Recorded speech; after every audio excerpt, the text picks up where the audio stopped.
именно Булгур заманында был ювелирные изделия. Мы решили, чтобы все-таки оно сохранилось.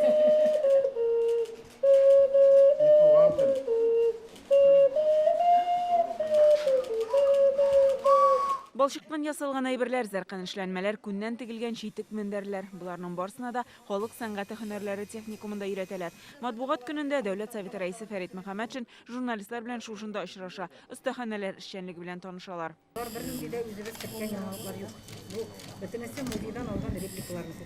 Быел уку йортына 60 ел була. 2023 ел Россиядә укытучылар һәм остазлар, Татарстанда милли мәдәниятләр һәм гореф-гадәтләр елы. Нәкъ менә биредә халык сәнгате һөнәрчелеген, кәсепләрне саклау, үстерү һәм таныту юнәлешендә көч куялар да. Журналистлар каләмнәрен, операторлар камераларын читкә куеп, бүген монда мастер-классларда да катнашты. Балаларга менә бу һөнәрне өйрәтүне хәзер максат итеп куям.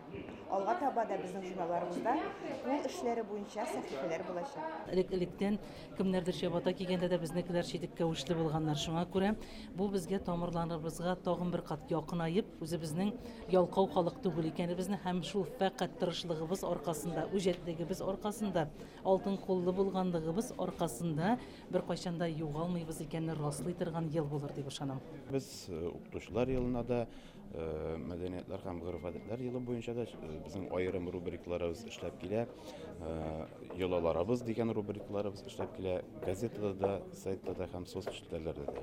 Бүген биредә матбугат чаралары мөхәррирләре, федераль мәгълүмат чараларында эшләүче журналистлар Фәрит Мөхәммәтшин бәйрәм белән котлап каләм ияләренең эшен югары бәяли. Бүгенге көчле мәгълүмат ташкынында тамашачы укучыга төгәл дөрес хәбәрләрне тиз арада җиткерү мөһимлеген ассызыклады. Социаль җаваплылык бермә-бер арта ди парламент башлыгы. Татарстан матбугаты төрле яктан караганда да Россия Федерация субъектларында беренче урыннарда. Бу безнең бәя түгел. Аны бәялиләр укучылар,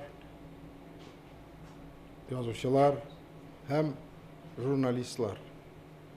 Менә мин әйтергә, аның бер байлыгы шунда, бүгенге хәлне дөрес иттереп, аңлашылык иттереп, халыкка вакытында җиткерү, тагын бер зур өлеше. Электән килә торган безнең байлыгыбызны, менә булганлыкны, халыкның тырышлыгын, халыкара дуслыгын саклауда күрсәтүе безнең өчен бик мөһим һәм бик кыйммәт. Махсус хәрби операциядә катнашучыларга ярдәм йөзеннән республикада башкарылган кулачлы эш хакында сөйләүдә мөһим ди парламент башлыгы.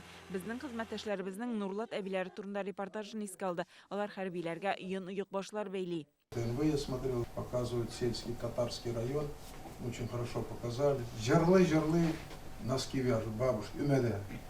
Вы, наверное, видели, я увидел, думаю, как хорошо, что их показали. Привозят в Казань, а мы потом организовываем, отправляем туда.